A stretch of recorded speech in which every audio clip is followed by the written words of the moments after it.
ಶಾಲು ಹಾಕೊಂಡಿಷ್ಟ ನಾನು ಹಿಂದೂ ಆಗಲ್ಲ. ಹೇಳ್ತೀನಿ ಕೇಳು, ರಕ್ತದ ಕಣ ಕಣದಲ್ಲೂ ಹಿಂದುತ್ವ ಅನ್ನೋದು ನಮ್ಮಲ್ಲಿದೆ. ಬರೀ ಶಾಲು ಹಾಕೊಂಡ್ಬಿಟ್ಟು ಹೆಗ್ಲ ಮೇಲೆ ನಿಂತ್ಕೊಂಡು ನಾನೊಬ್ಬ ಹಿಂದೂ ಅಂತ ಹೇಳ್ಕೊಂಡು ತಿರ್ಗಾಡೋ ಅಂತ ಬಿಲ್ಡಪ್ ಹಿಂದೂಗಳಲ್ಲ ನಾವು. ಹುಟ್ಟಲೆ ತಾಯಿ ಗರ್ಭದಿಂದ ಆಚೆ ಬರ್ಬೇಕಾದ್ರೇನೆ ಹಿಂದೂ ಅನ್ನೋ ಒಂದು ಪದ ನಮ್ಮಲ್ಲಿ ಅಂಟ್ಕೊಂಡ್ ಬಂದ್ಬಿಟ್ಟಿರುತ್ತೆ. ಹಿಂದುತ್ವ ಅಂದ್ರೆ ಏನು ಅಂತ ಗೊತ್ತೇನ್ರು? ಸರ್ವ ಧರ್ಮನು ಕೂಡ ಪ್ರೀತಿ ಮಾಡೋದೇ ಹಿಂದುತ್ವ ಕಣ್ರಲ್ಲಿ. ಹಿಂದೂ, ಮುಸ್ಲಿಂ, ಕ್ರಿಶ್ಚಿಯನ್ಸ್ ಎಲ್ಲರನ್ನು ಕೂಡ ಸಹಭಾಗಿತ್ವದಲ್ಲಿ ಕರ್ಕೊಂಡು ಹೋಗುವಂತ ಒಂದು ಪದ್ಧತಿನೇ ಹಿಂದುತ್ವ. ನಮ್ಗೆಷ್ಟೇ ತೊಂದರೆ ಆದ್ರೂ ಕೂಡ ಆ ತೊಂದರೆನ ಸಹಿಸ್ಕೊಂಡು 4 ಜನಕ್ಕೆ ಒಳ್ಳೇದ್ ಮಾಡ್ಬೇಕು, ಇನ್ನೊಂದು ಧರ್ಮಕ್ಕೆ ಕೇಡು ಬಯಸಬಾರ್ದು ಅನ್ನೋ ರೀತಿಯಲ್ಲಿ ಯಾರು ಬದುಕ್ತಾನಲ್ಲ ಅವನು ಕೂಡ ನಿಜವಾದ ಕಟ್ಟಾಳು ಹಿಂದೂ ಪದಕ್ಕೆನೆ. ಸಾಲು ಹಾಕೊಂಡು ಹೆಗ್ಲ ಮೇಲೆ ಹಿಂದೂ ಆಗಲ್ಲ.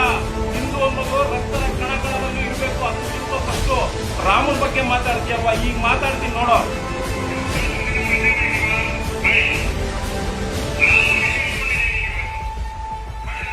ಏನೋ ರಾಮನ ವಿಷಯ ಎತ್ಕೊಂಡು ಮಾತಾಡ್ದೆ ಅಂತ ಹೇಳ್ತೀಯಲ್ಲ, ರಾಮ ನಿನ್ನೊಬ್ಬನಿಗೆ ಅಲ್ಲಪ್ಪ ದೇವರು. ರಾಮ ಸರ್ವ ಧರ್ಮ ಪ್ರೀತಿ ಮಾಡುವಂತಹ ಎಲ್ಲಾ ಹಿಂದೂಗಳಿಗೂ, ಅವರು ಮುಸ್ಲಿಮ್ಸೇ ಆಗಿರ್ಬೋದು, ಕ್ರಿಶ್ಚಿಯನ್ಸೇ ಆಗಿರ್ಬೋದು, ಹಿಂದೂನೇ ಆಗಿರ್ಬೋದು, ಯಾರೇ ಆಗಿರ್ಬೋದು, ರಾಮನ ವಿಚಾರದಲ್ಲಿ ಯಾರೆಲ್ಲ ಎತ್ತಿ ಕೈ ಮುಗಿತಾರಲ್ಲ ಅಂತವ್ರು ಎಲ್ಲರೂ ಕೂಡ ರಾಮನ ಭಕ್ತರ ಕಣಲೇ. ಅದನ್ನ ತಿಳಿದು